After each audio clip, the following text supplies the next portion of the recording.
मोजाङै सोलोंथाइ लानानै फिउचाराव गावनि आथिङाव गसंथाहैनो हायो आरो मोजां साख्रि बाख्रि मोनहैनो हायो।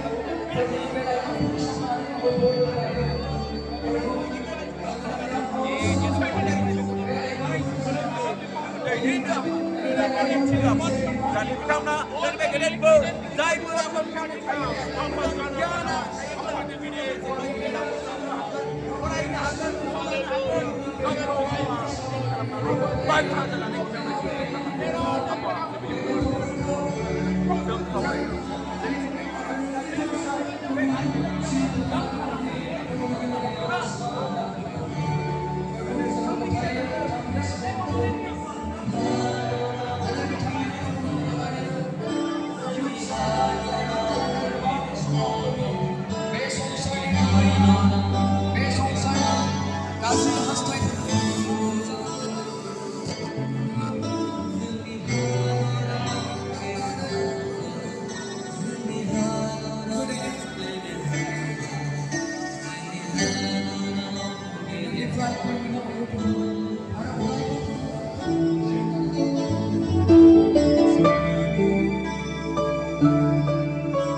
जोङो फोथायना जों प्रभु जों नोंनियाव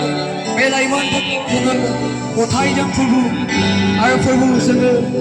नोंनियाव आर'ज खालामदों बिथांमोननि गासैबो जे फरायनायनि जे जार्नि आरो थांना थानायनि जे जार्नि प्रभु जोङो बेखौबो जों नोंनियाव गथायदों जाय लाइमोनफ्रा दिनै फरायगासिनो दङ प्रभु बिथांमोननि फरायनाय जिबनाव लानानै नोङो बोर गायदों नोङो दैदेनसायदों प्रभु जेन' बिथांमोना गावसोरनि थांखियाव सहैनो हायो आरो जाय लाइमोनफ्रा दिनै फरायनानै थाथ'बाय आरो बेबायदिनो जबफोर नागिरगासिनो दङ प्रभु जोङो बिथांमोननि जिबनखौबो जों नोंनियाव गथायदों नोङो बिथांमोननि थांना थानायनि राहा लामाखौबो नोङो खेवनानै होदों आरो जेन' बिथांमोना बेबायदिनो मोजां साख्रि बाख्रि मोननानै न'खरखौ लुखांनो हायो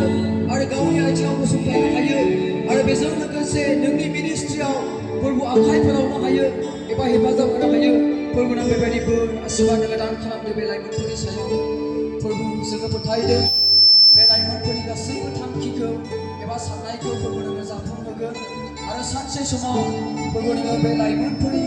जिबनाव नोङो नोंनि गिदिर खामानिखौ मावगोन होननानै फोथायनाय अननायजों जोङो साफ्रोमबो लाइमोनफोरनि जिबनखौ